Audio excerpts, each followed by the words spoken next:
Смотрите, как выглядит маленькое чудо. В общем, флюр за ус зашел. Там 2 раза в пасти ей 2 петли сделал. И мормышка где-то вообще в шахте. И она все равно на берегу. Просто чудо какое-то. Ну такая нормальная, где-то грамм 700-800. Красавица. Как не срезала, загадка. Ну, мормышка по классике. 0,2 грамма, мотылик. Вот такое чучело.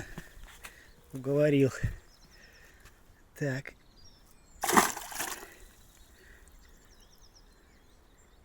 Ну и все.